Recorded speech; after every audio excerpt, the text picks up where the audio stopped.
गुरुर्ब्रह्मा गुरुर्विष्णु गुरुर्देवो महेश्वरा गुरुर्साक्षात् परं ब्रह्म तस्मै श्री गुरुवे नमः। गुड मॉर्निंग विद्यार्थी मित्रों, આપણે આજે અર્થસૂચક અંકો અથવા તો સાર્થક અંકો એની ચર્ચા છે કરવી છે. એના કેટલાક સાર્થક અંકોના નિયમો છે એનો અભ્યાસ કરવાનો છે. તો કોઈ પણ પ્રાયોગિક અથવા તો માપિત મૂલ્યની અંદર અનિશ્ચિતતા હોય તો એ અનિશ્ચિતતા જે હોય છે એને આપણે સાર્થક અંક અથવા તો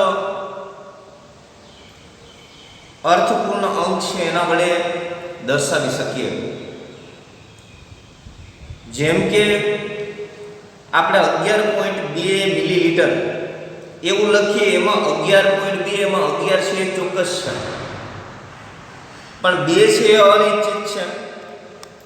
2 અનિશ્ચિત છે તો એવા સંજોગોમાં 11 ચોક્કસ છે, 2 અનિશ્ચિત છે તો એની અનિશ્ચિતતા આપણે દર્શાવવી હોય તો છેલ્લો અંક જો આપણને આપેલો હોય તો સામાન્ય રીતે અનિશ્ચિતતા છે એ ±1 હોઈ શકે, અને જો છેલ્લો અંક નિવેદિત ન કરેલો હોય તો આપણે એની અનિશ્ચિતતા ±1 છે એ ગણીએ છીએ.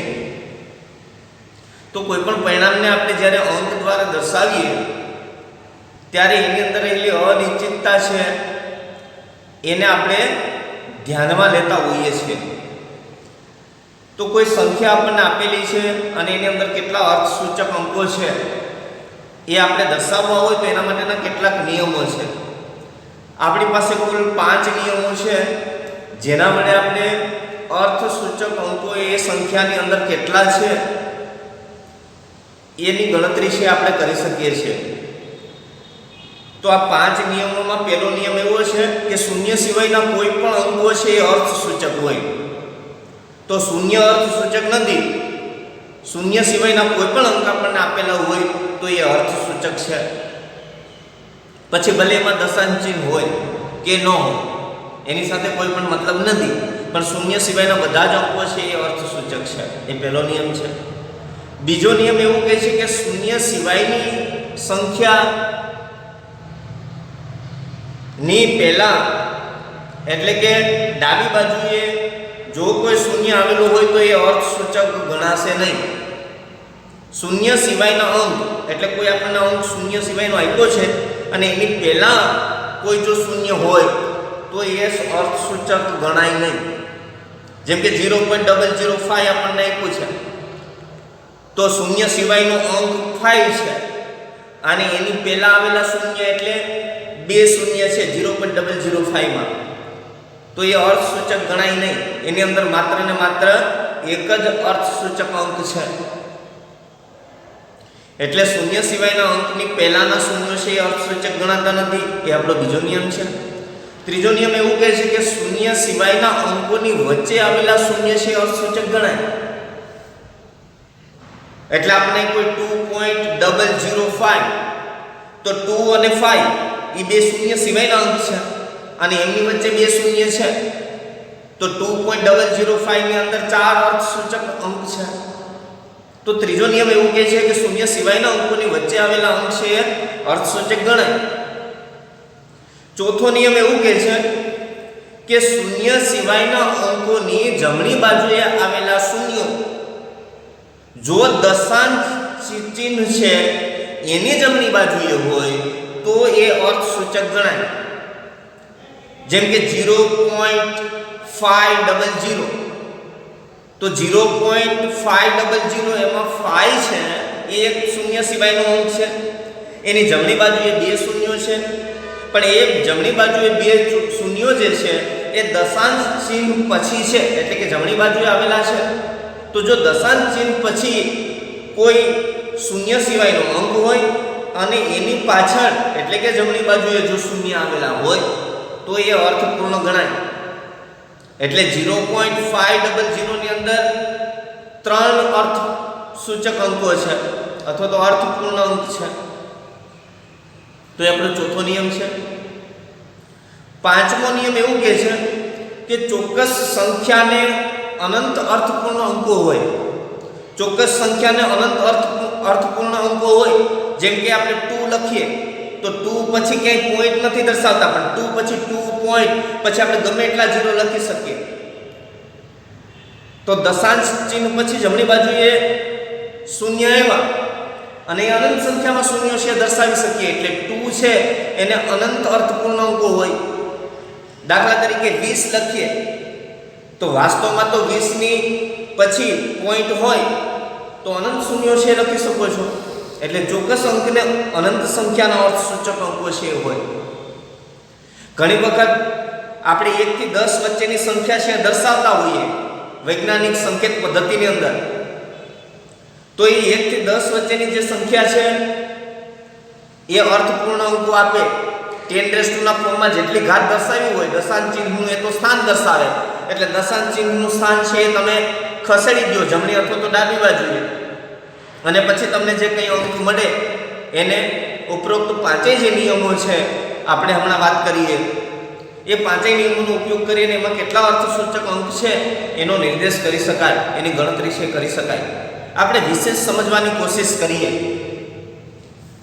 અર્થસૂચક અંકો અથવા તો સાર્થક અંકો, એની અંદર આપણે લખ્યું કે પ્રાયોગિક કે ગણતરી કરેલ મૂલ્યોમાં. પ્રાયોગિક રીતે કોઈ મૂલ્ય છે આપણે મેળવવું હોય કે ગણતરી કરીને સૈદ્ધાંતિક રીતે કોઈ મૂલ્ય છે આપણે મેળવવું હોય તો એ મૂલ્યોમાં રહેલી અનિશ્ચિતતા, એની અંદર અચોક્કસતા કેટલી છે, અનિશ્ચિતતા કેટલી છે, એને અર્થસૂચક અંકોની સંખ્યા વડે દર્શાવી શકાય છે. તો એ સંખ્યાને પ્રાયોગિક રીતે કે ગણતરી કરેલું જે મૂલ્ય છે એની સંખ્યા છે એને આપણે દર્શાવવું હોય તો એને અર્થસૂચક અંકો વડે દર્શાવી શકીએ છીએ.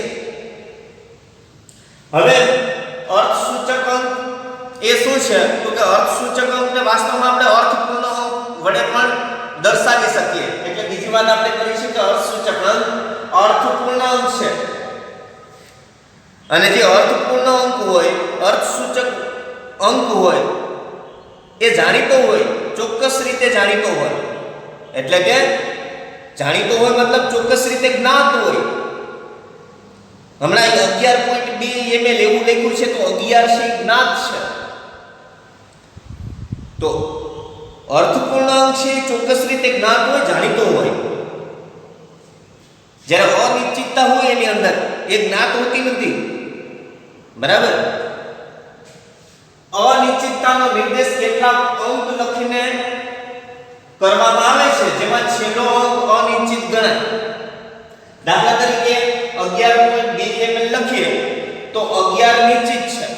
11.2 ની અંદર 11 છે ચોક્કસ છે અને 2 છે અનિશ્ચિત છે. 2 શા માટે અનિશ્ચિત છે? ત્યાં 20 છે એવું જરૂરી નથી, 2 પછી 0 છે એવું જ નથી. 2 પછી 1 પણ હોય, 2 પણ હોય, 3 પણ હોય. એટલે 11.21 એમ લખીએ પણ વાસ્તવમાં એ 21 પણ નથી. એની અનિશ્ચિતતા છે એ ±1 ની વચ્ચેની હોય. તો 11 નિશ્ચિત છે અને 2 છે અનિશ્ચિત છે. જો કે કોઈ રીતે નિવેદિત કરેલું નહીં હોય, એટલે કે દાખલા તરીકે ત્યાં કંઈ દર્શાવેલું ન હોય 2 પછી, તો અનિશ્ચિતતા સામાન્ય રીતે આપણે છેલ્લા અંકની અંદર ±1 તરીકે સમજવામાં આવે છે, લઈએ છીએ કે ભાઈ 11.2 છે તો કાંઈ નિવેદિત કરેલું ન હોય એટલે કાંઈ લખ્યું ન હોય તો અનિશ્ચિતતા સામાન્ય રીતે ±1 છે ગણીએ છીએ છેલ્લા ડિજિટની અંદર. એના પછી આપણે વાત કરીશું અર્થસૂચક અંકના અંક નક્કી કરવા માટે કેટલાક નિયમો છે. તો અર્થસૂચક અંકના અંક આપણે નક્કી કરવા કે કેટલા અંક છે આપેલ અર્થસૂચક અંકની અંદર, તો એના માટે આપણે હમણાં વાત કરી એ પ્રમાણે 5 નિયમો છે. એમાં પહેલો નિયમ શું કહે છે કે બધા જ શૂન્ય સિવાયના અંક અર્થસૂચક છે. દાખલા તરીકે 285, તો 285 ની અંદર શૂન્ય સિવાયના અંક છે 1 2 3 છે શૂન્ય સિવાયના અંક છે. એટલે 285 સેન્ટીમીટરમાં ત્રણેય અર્થસૂચક અંક છે. 0.25 ml આપણને આપ્યું છે તો શૂન્ય સિવાયના અંક કેટલા છે 2, તો 0.25 ml માં 2 અર્થસૂચક અંક છે. બીજો નિયમ શું કહે છે? શૂન્ય સિવાયના અંકની આગળનો શૂન્ય. શૂન્ય સિવાયના અંક, કોઈ શૂન્ય સિવાયનો આપણને અંક આપ્યો હોય એની આગળનો શૂન્ય અંક અર્થસૂચક હોતો નથી. શૂન્ય સિવાયના અંકની આગળનો શૂન્ય અર્થસૂચક હોતો નથી. આવા શૂન્ય માત્ર શું કરે છે? દશાંશ ચિહ્નનું સ્થાન દર્શાવે છે. જેમ કે 0.03 તો શૂન્ય સિવાયનો અંક કયો છે? 3 છે. તો શૂન્ય સિવાયના અંકની આગળનો શૂન્ય હશે, એ પછી પણ હશે. તો શૂન્ય સિવાયના અંકની આગળનો શૂન્ય છે અર્થસૂચક હોતો નથી, એટલે 0.03 એમાં એક જ અર્થસૂચક અંક છે. ખ્યાલ આવે છે? 0.0052 તો 0.0052 તો શૂન્ય સિવાયનો અંક 5 છે, બરાબર? અથવા તો 52 છે એને ગણી લો તો 5 અને 2 શૂન્ય સિવાયનો અંક છે 5 છે. એની આગળનો શૂન્ય છે એ 1 2 3 છે. પણ શૂન્ય સિવાયના અંકની આગળનો શૂન્ય છે એ અર્થપૂર્ણ હોતો નથી. આપણને એવું કહ્યું એ અર્થસૂચક ગણાતો નથી. એટલે 0.0052 એની અંદર બે જ અંક એવા છે કે જે અર્થસૂચક છે. તો 0.0052 ને બે જ અર્થસૂચક અંક છે એવું આપણે કહી શકીએ. ત્રીજો નિયમ શું કહે છે આપણને? કે શૂન્ય સિવાયના બે અંકોની વચ્ચે આવેલા શૂન્યો અર્થપૂર્ણ ગણાય, અર્થસૂચક ગણાય. દાખલા તરીકે 2.005 એમાં શૂન્ય સિવાયના બે અંકો એટલે 2 અને 5, એમની વચ્ચે આવેલા શૂન્યો એટલે આ બે, તો એ પાછા અર્થસૂચક ગણાય. એટલે આ બે તો અર્થસૂચક છે ને, બે શૂન્યો પણ અર્થસૂચક ગણાય. એટલે કુલ અર્થસૂચક અંકો છે એમાં 4 છે 2.005 માં. ચોથો નિયમ શું કહે છે? સંખ્યાની જમણી બાજુના છેડા પર શૂન્ય હોય. કોઈ સંખ્યા આપણને આપેલી હોય અને એની જમણી બાજુના છેડા પર શૂન્ય હોય તો એ અર્થસૂચક ગણાય. પણ ધ્યાન એ રાખવાનું છે કે એ દશાંશ ચિહ્ન છે એના પછીના જમણી બાજુએ આવેલું હોવું જોઈએ, તે અર્થસૂચક ગણાય છે જો તે દશાંશ ચિહ્નની જમણી બાજુએ આવેલ હોય તો. દાખલા તરીકે તમે જુઓ 0.200 ગ્રામ, 0.200 ગ્રામ, તો અહીંયા સંખ્યાની જમણી, સંખ્યા કઈ છે 2, એની જમણી બાજુનો છેડો આ, સંખ્યાની જમણી બાજુનો છેડો આ, ત્યાં બે શૂન્ય છે, તો એ અર્થપૂર્ણ ગણાય. પણ ક્યારે? દશાંશ ચિહ્નની જમણી બાજુએ આવેલ હોય. આ દશાંશ ચિહ્ન છે એની જમણી બાજુએ જ આવેલ છે, તો એ અર્થપૂર્ણ ગણાય. એટલે 0.200 ગ્રામ ની અંદર 2 તો અર્થપૂર્ણ છે, પણ આ બંને શૂન્યો છે એ પણ અર્થપૂર્ણ છે. એટલે આમાં અર્થસૂચક અંકોની સંખ્યા છે 3 થઈ. દશાંશ ચિહ્ન સિવાયની સંખ્યામાં, જો દશાંશ ચિહ્ન સિવાયની કોઈ પણ સંખ્યા આપણને આપેલી હોય અને એની જમણી બાજુએ શૂન્યો આપેલા હોય તો એને અર્થસૂચક આપણે ગણતા નથી. બરાબર સમજો?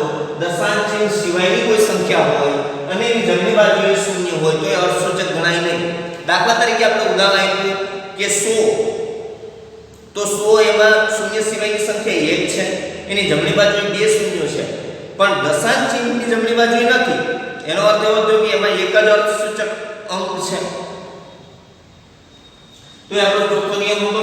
પાંચમો નિયમ એવું કહે છે કે ચોક્કસ અંકને અનંત સંખ્યામાં અર્થસૂચક અંકો હોય છે.